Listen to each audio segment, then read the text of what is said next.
Okay, Prof. Good Yeah. afternoon, everybody. We are live on Facebook. Welcome again to another Facebook Live with the Noakes Foundation. I am Maritza, and this is Prof. And this is our monthly Q&A. So from our side, if you have any questions or you would like to know anything, please pop a comment in our comment section or leave a question in our comment section, and then we will get back to you as soon as we get the comment. And say hi and tell us where you're from.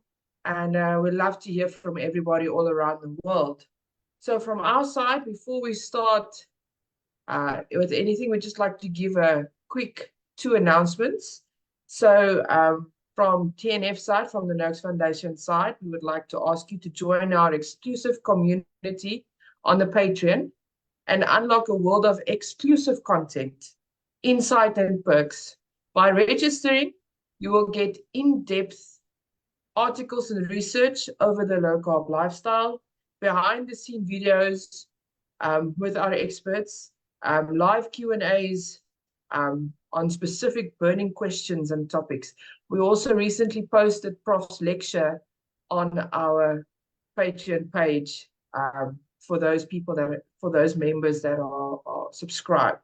So please do yourself a favor and subscribe to our Patreon page.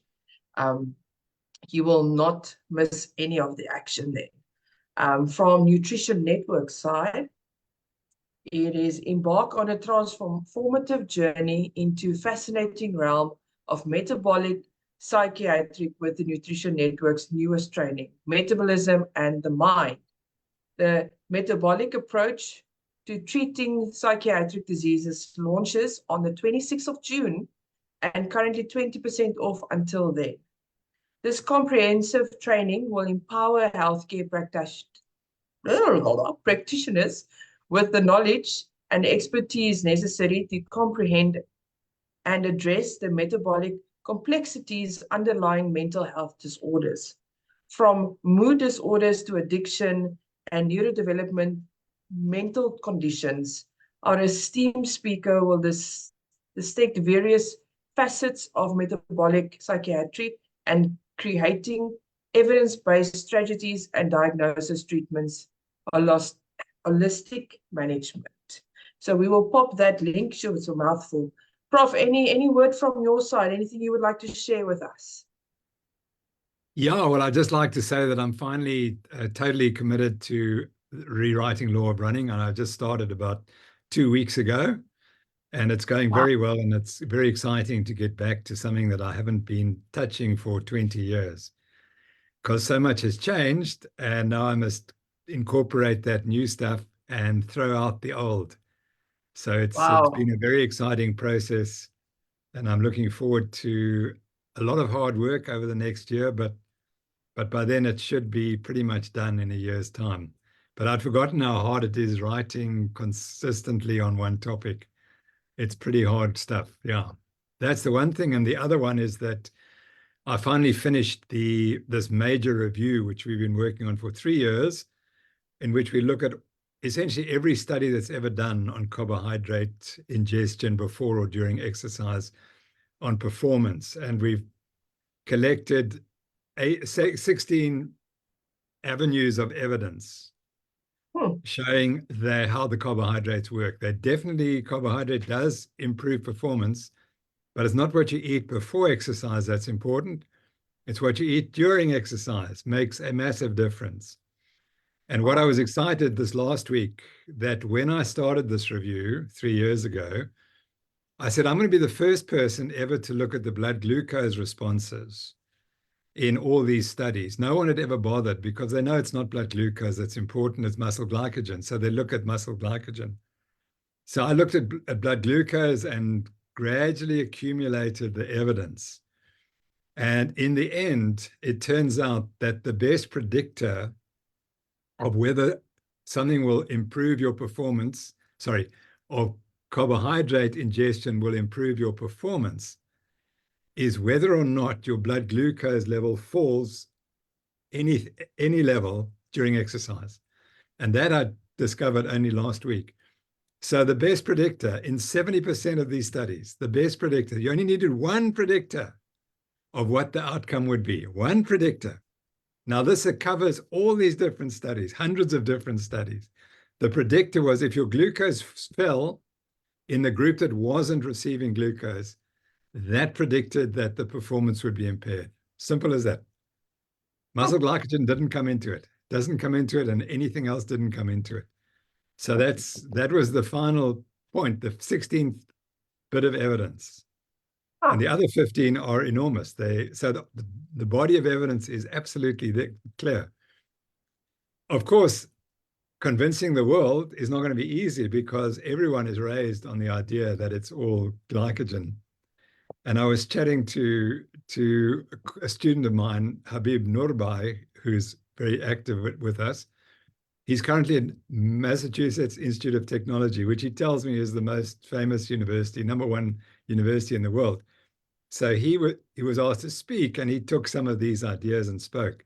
And he said, they don't accept this one. They're all committed to the high carbohydrate diet. All these athletes recreational athletes at MIT, the most famous, the cleverest people at a university anywhere, they're not buying into this story at all. So it's going to be a long battle, but so I've been spending the last week writing the chapter in Law of Running that I had to change completely. And there it is. And so the book starts saying, what you eat before the race doesn't matter. Now that is going to be very controversial. And I think it's going to stop a lot of people reading the book. But anyway, let's hope just as many people read it because I've got the evidence for that.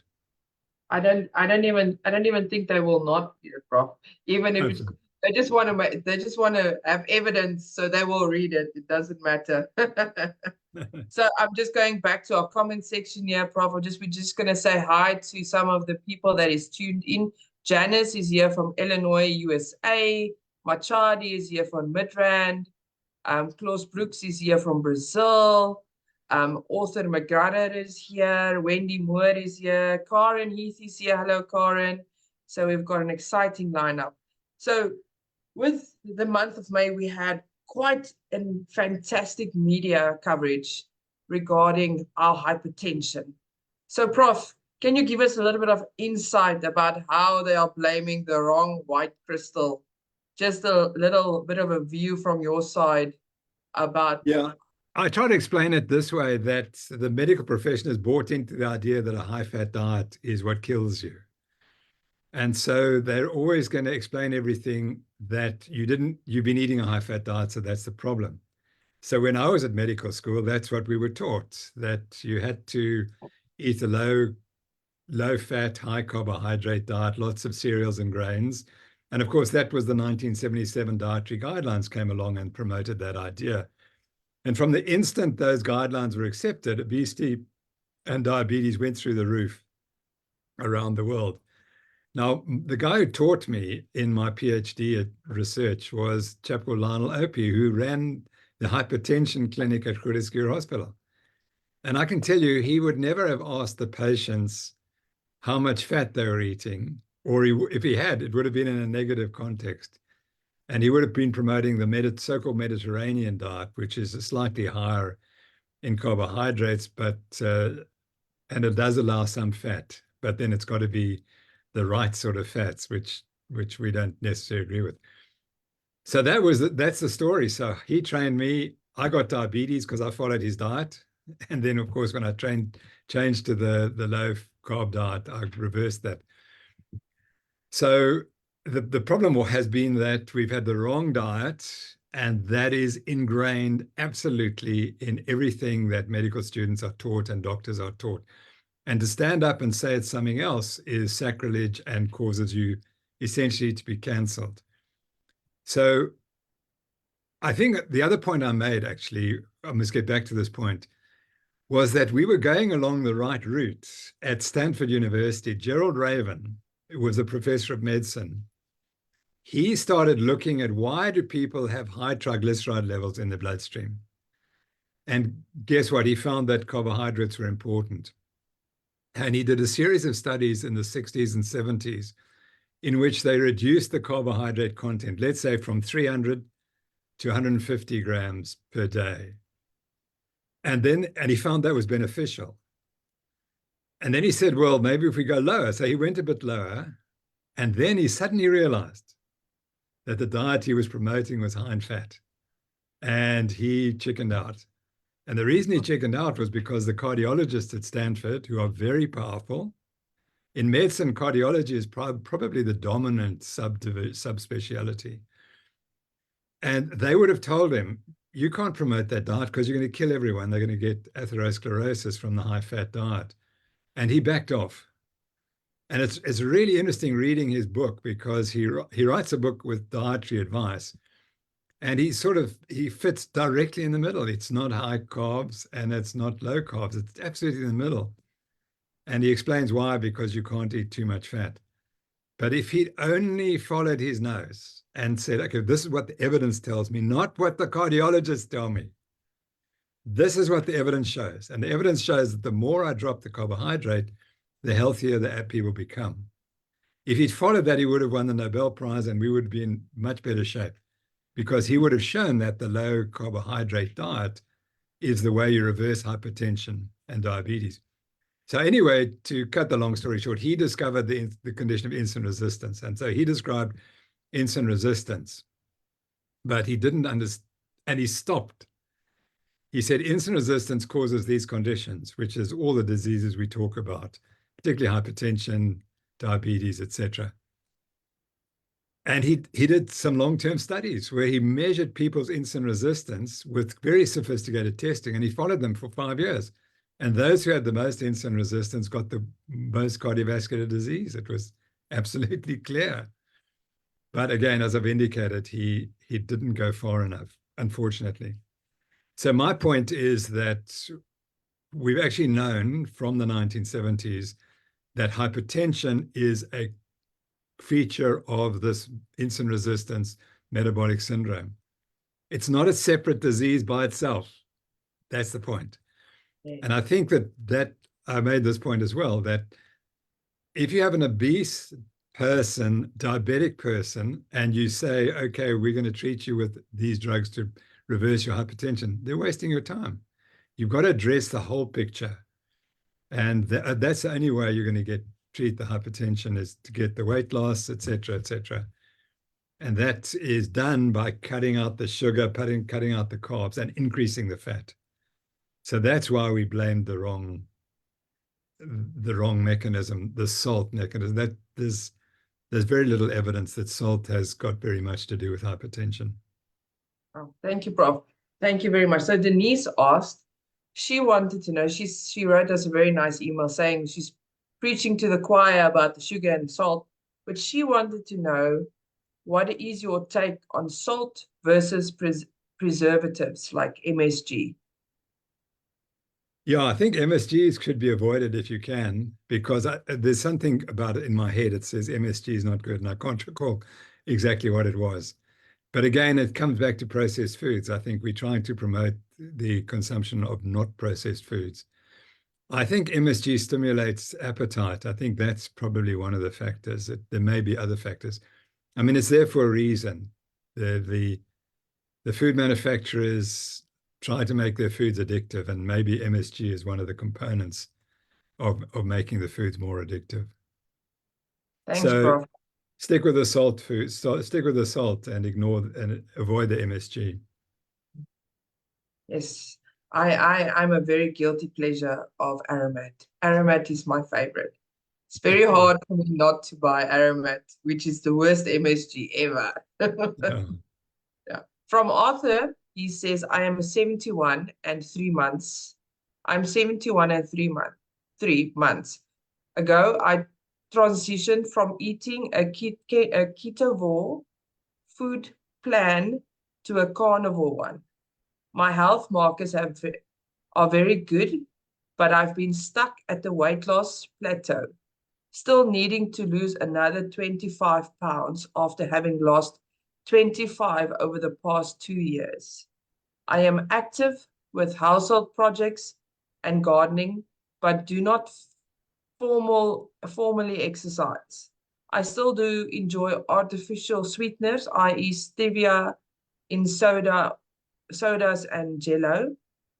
Might that be stalling me? Or maybe it's food quantities. I eat 2 to 3 meals a day until I'm full. My meals are typically about 70% fat, 30% protein, and I are close to zero carb. Any thoughts or suggestions would be most welcome. Thanks, Prof. Well, Arthur, congratulations for what you've achieved so far. You've lost substantial amounts of weight. What I think you can consider is fasting, either for as 18 to even up to 24 hours a day. If you introduce fasting, that would be helpful. I certainly don't like the way that you're still eating artificial sweeteners. You've got to get rid of them. You have to get rid of the sweet taste. That's crucial, because they tend to make you look for the sugars and the carbohydrates, which I agree you've cut out, but there's no need to have a sweetener. The other point, which you already covered, is you've got a high protein intake, and that's very important. That satiates you. So successful weight loss is dependent on finding the foods that absolutely satiate you. So eating 2 to 3 meals is like 1 or 2 meals too many a day. You need to get to the state where you can eat one to 1.5 meals a day. And that will then, I think, also help in weight loss. You spoke about exercise. I think exercise is very helpful for your long-term health, but it's not much good as a weight loss mechanism. Why? Because it stimulates appetite. And so you simply eat. Once you go out and exercise, you burn off more calories, so that your body says, well, you need more calories. So you ingest more food. So I think you just need to look at your diet and see if there's any way you can increase the satiety of the foods that you're eating. There's a guy called Dr. Nieman, Nieman, who has a list of foods that are high in satiety and lower in calories. And you might want to look at those foods. But they tend to be high protein, but you're already eating a high protein diet, so you may not benefit from that. So in summary, I think the best thing for you is to learn to fast more, to eat less often during the day, and to get rid of the artificial sweeteners and see how that helps. And just to check that you are actually eating 30% protein, because that's quite a high protein diet. And it may be that you aren't eating as much protein as you think, and it may well be that increasing your protein intake will help. Many people think that protein is the most important factor for satiation. I'm not convinced, but I think people differ. I think some are satiated more by protein than by fat, and others more by fat than protein. So those are my suggestions, and hopefully it's a gradual process. Remember, it's not something that happens overnight. And you may find that those last 20 pounds that you want to lose, it's going to be a much slower process, and it's going to take maybe 6 months to a year to do that. Fantastic. Thank you, Prof. Daniel said that he has been a carnivore since the 14th of April. He has ran 4 hours on Rehydrate, and he's just interested in your thoughts. Do you think that he will be able to finish the comrades on the keto? And if yes, what foods would you recommend? Thanks, Daniel. That's a fantastic question. So of course you're going to finish because you believe you're going to finish, and that's the key. So as you know, once you get to 60 kilometers, it becomes a mind game and believing that you're going to finish. So biologically, you're better off being a carnivore and running the comrades than not being a carnivore. I've no doubt about that. The benefits are so enormous. By the way, I was just chatting to Bruce Fordyce this last week, and we put him on a high carb diet in 1981. He wins the comrades. He wins a couple of comrades. And when at the end of his career, he said, Tim, so not at the end of his career, but about 10 years ago, he said, Tim, if you'd put me on a high fat diet, I would have run 20 minutes faster and won 20 comrades. He didn't say 20, he said, I would have won 10 instead of 9. But anyway, he's now been talking all around the country, and he said what shocks him is the amount of carbohydrate that the comrades runners are eating. So he goes to a talk, and of course they have a meal, and it's all carbohydrates. And that's a disaster. So we have to get rid of that attitude. But Daniel, let's look at your case. You do need some carbohydrate during the race, not before, but during the race. Or you may need some carbohydrate, but the amounts you need are trivial. And we've been doing those studies, and we were the first people in the world to compare what you eat before exercise, what effect it has performance, and what you eat during, what it has on effect it has on performance. And the only thing that influences is what you do during the race. What you do before the race has no effect whatsoever. So all those carbo-loading dinners are a complete and utter waste of time. And I think they're probably, for most of the comrades runners who are running many hours, 6, 8 hours, I think it's detrimental to their performance. And I'd love to show that, but it's only, I can speculate on the basis of the physiology.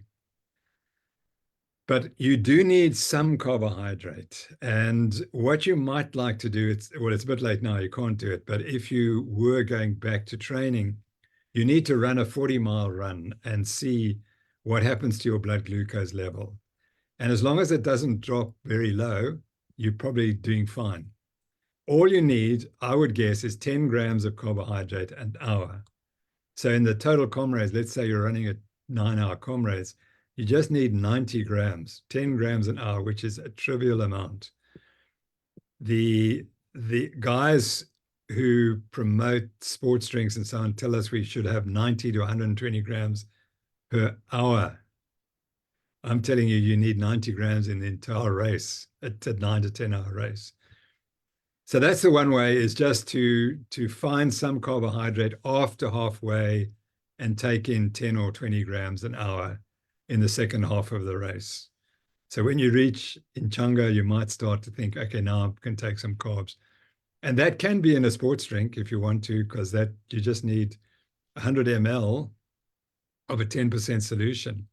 And as far as I recall, Coke is probably about 10% solution. So 100 ml, which is a couple of swigs, that's all you need. That's all the carbohydrate you need for the next hour.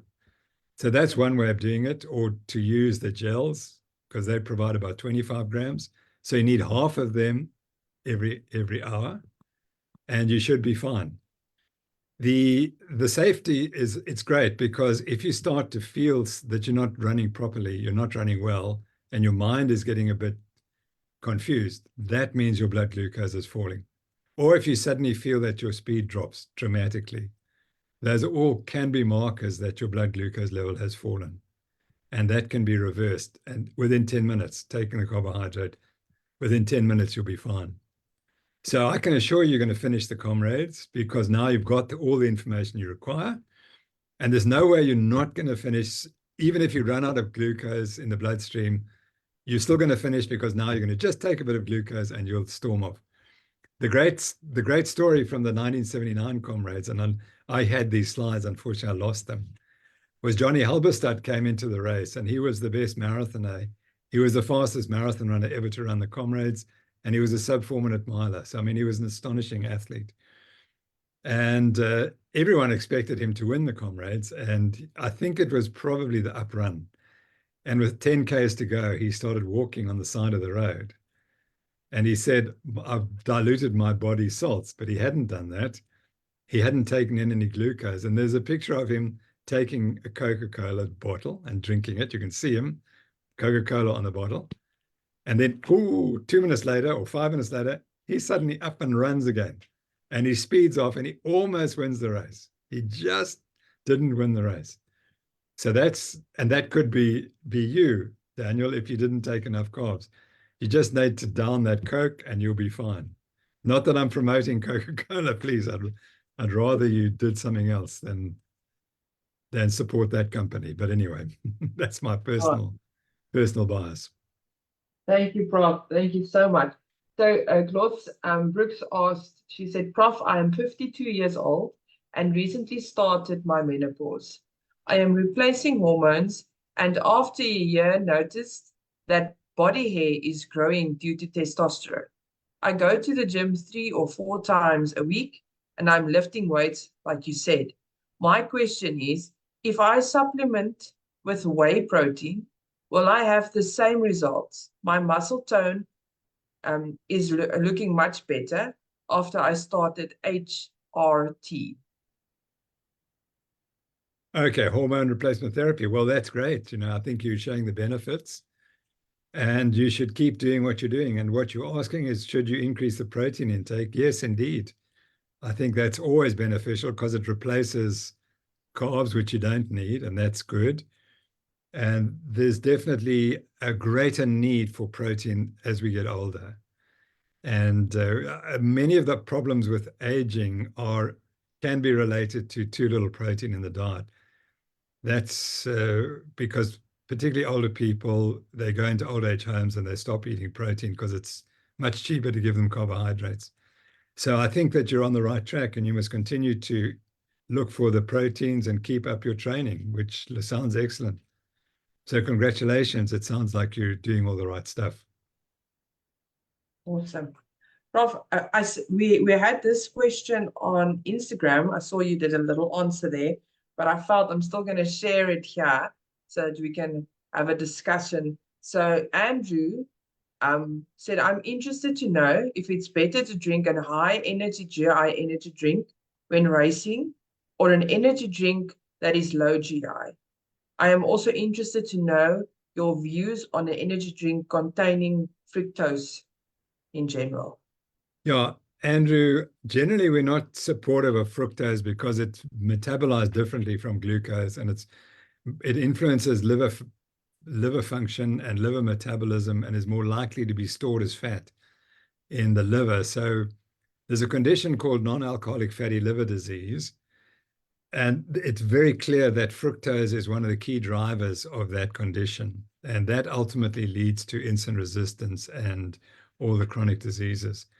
So many people feel that sugar has caused a lot of the problems we have with obesity and so on because of its fructose content. So it's not generally a good idea to take naked fructose. Taking fructose in fruit is probably better because it comes with other cellulose and so on, which you have to digest, and maybe it's absorbed more slowly. But generally, we don't promote fructose as a good carbohydrate. If you're going to take a lot of carbohydrates, then the high GI is slightly worse than the low GI, but it's only marginal. The problem is it's the carbohydrate that's just too much. So my advice is, if you're taking low amount of, my advice is you only need a little carbohydrate during exercise. And if you take a little carbohydrate, it doesn't matter whether it's high or low GI. You can choose what you like, what's more convenient. And it'll make absolutely no difference, because in fact, the high GI or the low GI is not really much different. Its metabolism is not really much different. The glucose response is not all that different from the high GI glucoses. In other words, you still have to secrete insulin, you still have to get rid of the carbohydrate. It's still having the similar effects. So I'm much more keen to promote the idea that you don't need much carbohydrate. And then you just choose the carbohydrate that's most convenient for you to use during exercise. Thank you, Prof. So Mashadi says, fat gives me severe heartburn. When I avoid it, I don't get any reflux at all. How do I go around this? Thanks, Mashadi, because many people with reflux, it's actually the carbohydrate that's causing it. And so what you need to make sure is that it's not carbohydrate that's in your diet that's causing the problem. So generally, the treatment for reflux is a low carbohydrate, high fat diet. And so if it's not working for you, it may be that you are unusual, in which case you are unusual and therefore fat is not going to be ideal for you. Or else it could be that you're more typical of most people, in which case it's something else that you're eating besides the fat that's causing the reflux.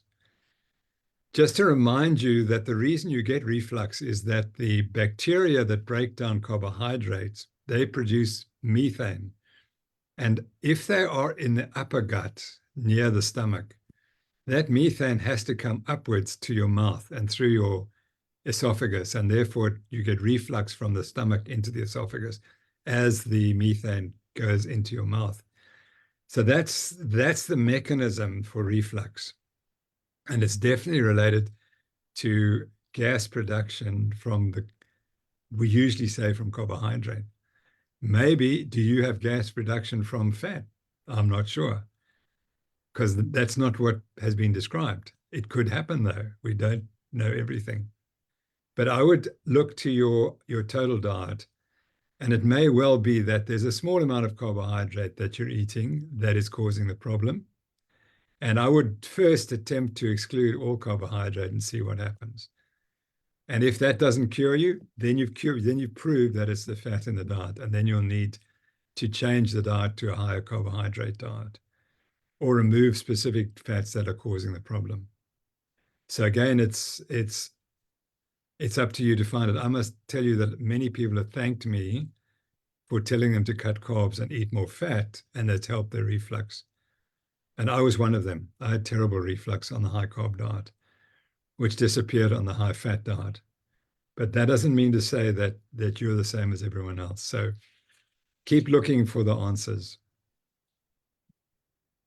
Awesome, Prof. I also have a question from Miriam. Do you have any advice for people with inflammatory bowel disease? Yes, I do. Fantastic.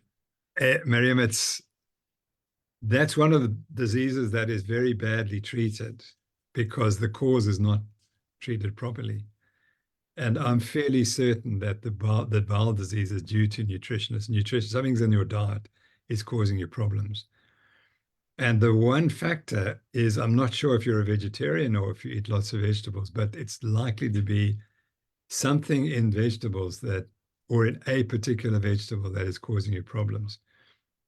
So the best way to describe this is that vegetables don't have any defense. They can't run away. Like an animal, if you chase an animal, it runs away. That's its defense to not being eaten. Vegetables, their defense is to produce toxic chemicals so that the animals don't eat them. And of the plant-based foods on the planet, relatively few are edible. And for many people, the popular vegetables are not digestible, and then they release chemicals that then cause problems.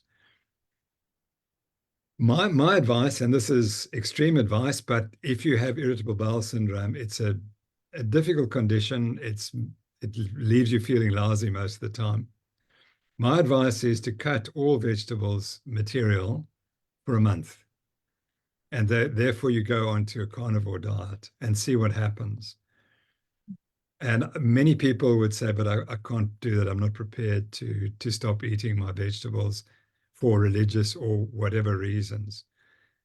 But then that's unfortunate, because with these things, it takes just a touch of the bad food to cause the problem. And that's the point. If you're allergic to something, it just takes a trace of that allergen in your gut to reactivate the problem. And so the only way to resolve the problem is to get rid of everything. And you do that for a period and you see what happens. Some of the interesting work has been done by Sean Baker, who's very active on social media.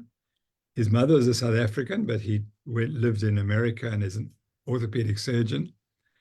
And he's currently studying the role of the carnivore diet in gut-related disorders. And he frequently tweets patients who have recovered completely from these problems.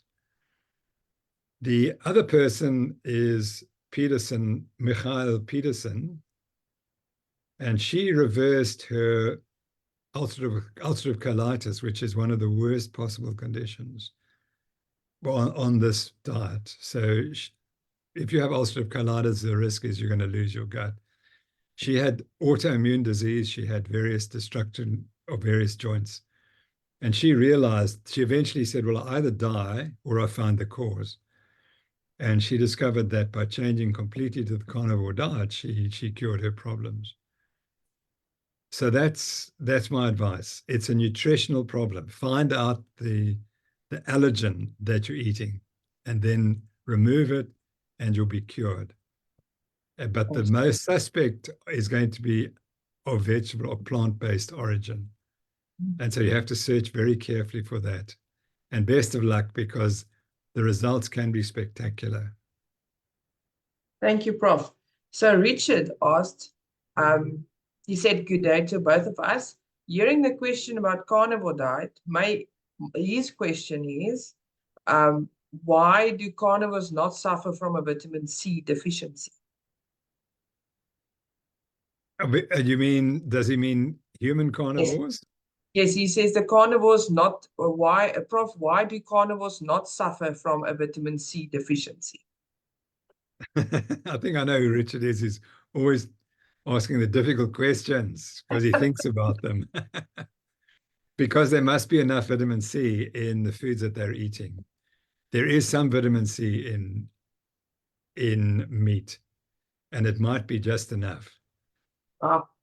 That would probably be the one explanation, or else their requirement for vitamin C drops because they're not eating carbohydrate. Carbohydrate consumption increases the vitamin C requirements. And I mean, that was shown in the Antarctic expeditions that when they went down and they ate the ultra-processed foods, they were much more likely to get scurvy than if they ate animal produce. So scurvy was prevented. Sorry, this is the point I should be making, that in the great expeditions to the Antarctic, where they walked for up to 120 days, those groups that didn't get scurvy were the ones who ate meat, and particularly it was penguins. They worked out that as long as you ate penguins, and you'd get enough vitamin C to prevent scurvy. You didn't need fruit or limes and oranges and lemons to prevent it. You could do it on meat. And I'm trying to think who the famous group were discovered that. I think it was a Dr. Cook. I may be wrong there. But he got stuck in the Antarctic winter. They wintered over winter. And it was interesting that none of them got scurvy. And he'd worked out that as long as they ate some meat, either seal or penguin, they were fine. And they didn't get their scurvy. So that's the reason. It's putting the two things together. The carnivore diet, which is what's eaten by people in the Antarctic, versus the ultra-processed food, which was the British explorers went down there. And that's the other funny story, that Shackleton, who was the great British explorer, who got close to he got very close to the pole at one stage, but the previous expedition, he got terrible scurvy. And on that expedition, they were eating ultra-processed British type foods that was packaged in tins and so on. He got scurvy and almost died. The next time he went down by himself. He raised the funds, and then he suddenly realized they hadn't taken enough food. They hadn't taken enough British food to the Antarctic, so they had to kill seals. And eating the seals, they didn't get scurvy. He had a very good performance and almost reached the South Pole. And so that was the difference, that when they ate real foods, they didn't get scurvy. Fantastic. Now we know. Prof, from Wendy Miller's side, she goes, what would be a good breakfast for a strenuous walk in the Drakensberg for over 60? She used harebell porridge with butter. Would that would that work, or is there something better that she can have before climbing the Drakensberg at 60? Thanks, Wendy. Well done. Well done for being so active at your age and wanting to understand nutrition.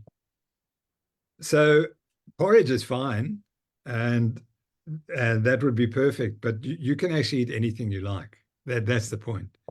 You can have steak and eggs if you want and bacon. It doesn't make any difference. What happens if you're going to get tired because of a metabolic reason, it's because you don't take enough glucose during the walk. That's the focus.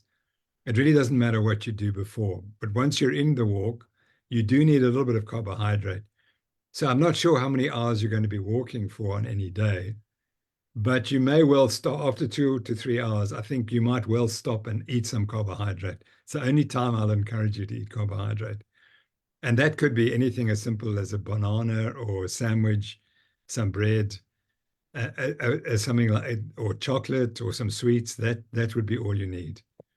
But what you can choose to eat what you feel comfortable with eating in the morning. And then that'll keep you going. And then just take a little bit of carbohydrate during the walk. And again, as I've emphasized, it doesn't have to be much. If you're walking, about 5 grams an hour. That's also, if you're walking for 5 hours, it's 25 grams, which is probably one banana or one apple. That's all you need. So the point is that it's very little carbohydrate that you need. And but you do need it during. What you eat before doesn't really make a difference. It's what you do during the walk that's important. Fantastic. Thank you, Prof. Wendy Moore says, I'm a 65-year-old master swimmer. I have been a carnivore for the past 2 years. I swim 3 intense practices a week. I am the only non-carb eater on the team of 250 and thriving in wellness and performance. That said, I would like to be a little bit leaner. Maybe I should give up the cheese and just stick with just meat, fish, and eggs. I eat about 30% protein and 70% fat, 0 carbs in 2 to 3 meals a day. So as you mentioned in another comment, exercise does make you a little bit hungrier. So what's your thoughts, Prof? Must she leave the cheese? Wendy, that's a great suggestion. And, it's so interesting that you're the healthiest person in that group, I can assure you. And they don't see it. And they don't see that you can actually do all you're doing and you can stay with them, despite the fact that you're not eating carbohydrates at all.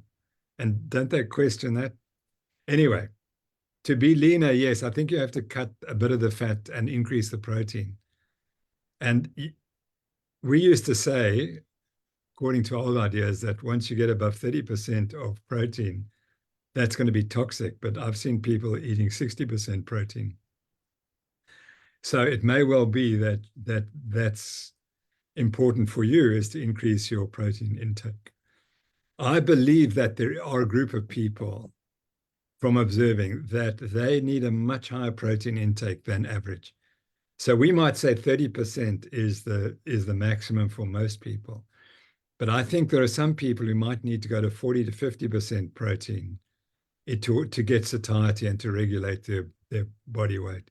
I mean, I've seen spectacular results in people who push the protein way up, way above what anyone would ever suggest.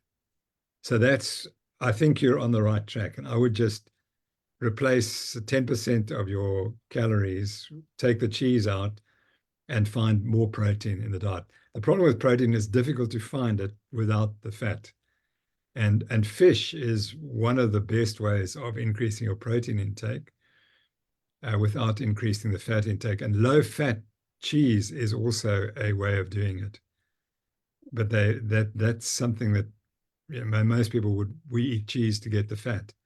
But there are cheeses that are higher protein and lower in fat. So, Wendy, I think you're on the right track. And at 75, you're going to be beating all of them because they're all going to be obese and diabetic, and you'll be fine. Just an interesting question from my side, Prof. Now look at me asking a question. From the protein side, how would you advise people, or how would you advise people to do their protein intake? I have heard, I love to say that those people will always move those people. Say if you have too much protein at once, your body has a tendency to excrete what it doesn't need. How would you advise the protein intake to be gradually, all at once? Yeah, Prof. no, the body doesn't work like that. It doesn't, it does excrete the breakdown products of protein. That is true, but it doesn't break. The gut is enormous, and it's designed, the small bowel is designed to digest protein. That's what it's there for. So you have to go back to humans either as God made us or as we evolved. But we originally ate an enormous amount of protein and killed these very big animals, mammoths and so on, and we were hyper carnivores. And so we have the small gut. Sorry, we have the long gut, small gut, long, small gut, which Yes. is designed to digest fat and protein, and you can't overload it. There's no protein escaping into the large bowel. It doesn't. It's all digested and broken down and absorbed before it gets to the end of the small bowel.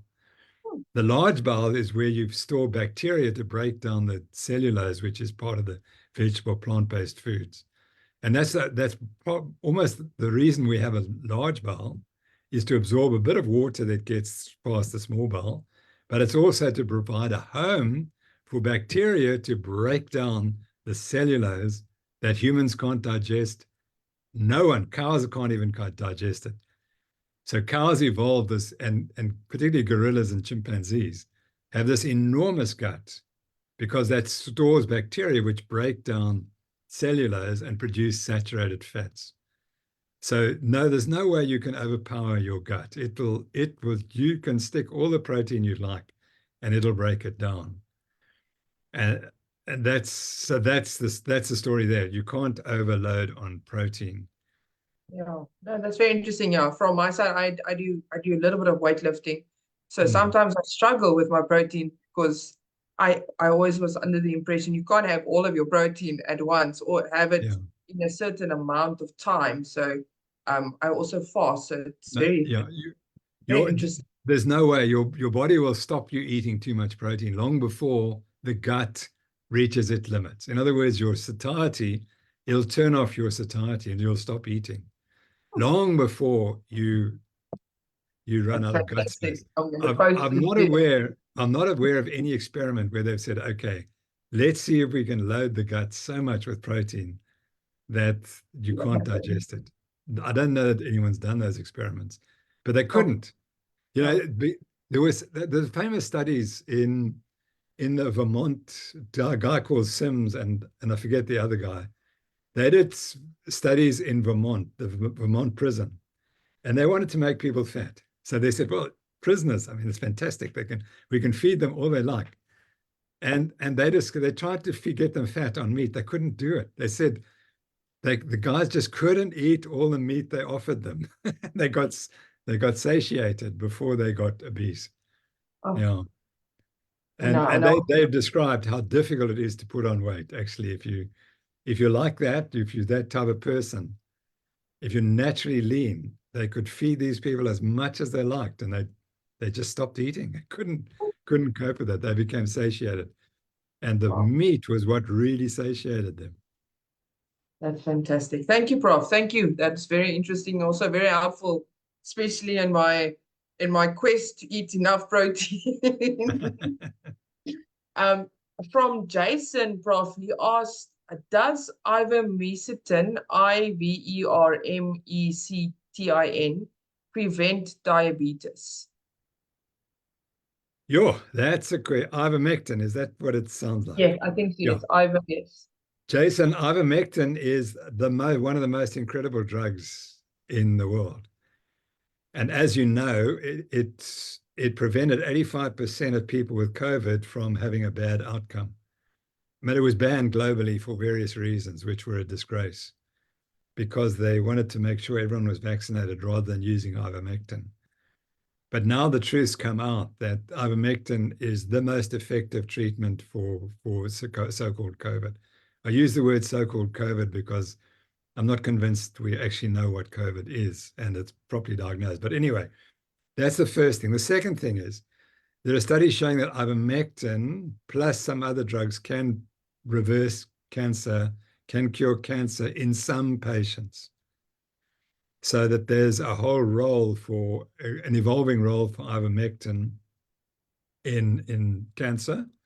And then, of course, it won the Nobel Prize for curing certain conditions of the eyes in African countries. And that's why it won the Nobel Prize, because it stopped this thing called river blindness, which is a major problem in Africa. So ivermectin is an amazing, amazing drug. Can it reverse or cure diabetes? I'm not sure we've got those studies yet, but hopefully someone is thinking about it and trying it. Would it work? Should it work? There's no reason why it should work. But then we didn't know that it has a role in cancer. So who knows? But that's interesting. At the moment, the only treatment definitely known to reverse diabetes, and it doesn't reverse it completely, it puts you into remission, and that is a low carbohydrate diet. So you still have the propensity to have diabetes. So the problem with diabetes is that we are insulin resistant, and the insulin that we secrete doesn't work particularly well.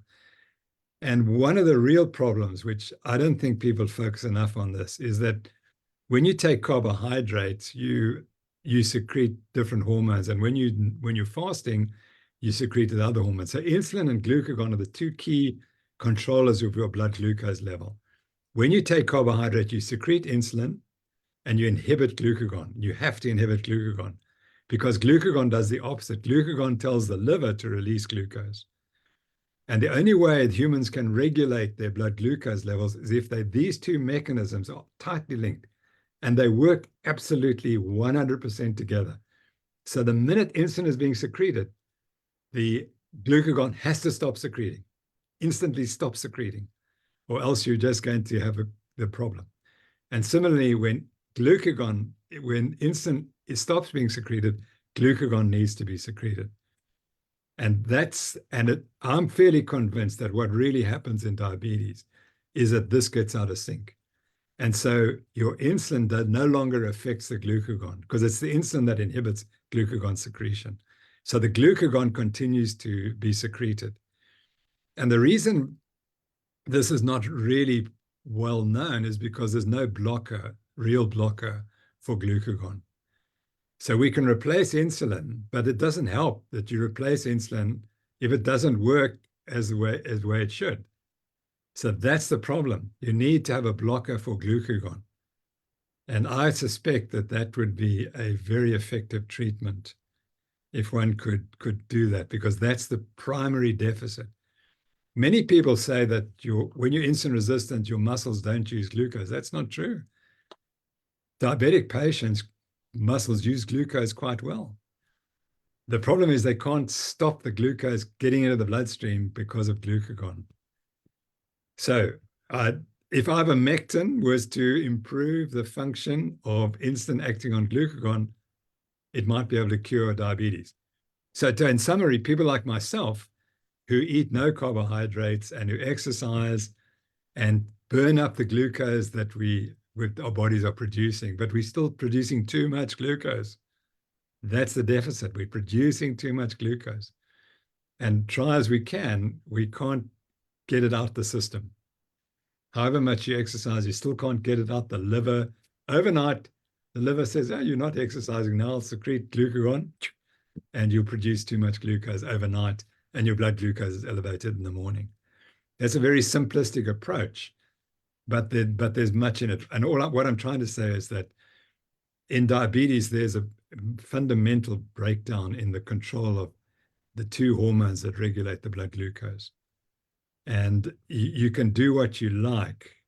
The only way you can get around it is just don't feed the body glucose, and then you can cope with this deficit. It doesn't raise your blood glucose as much as it would if you still continue to eat glucose. Fantastic.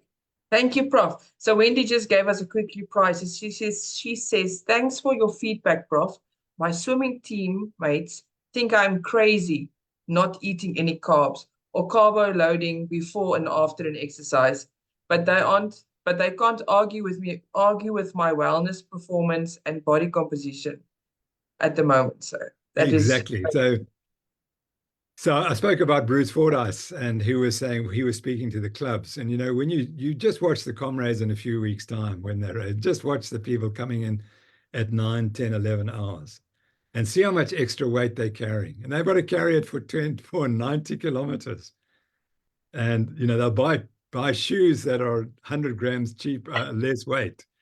But the 5 kilos that they're carrying around their guts, it doesn't make an effect.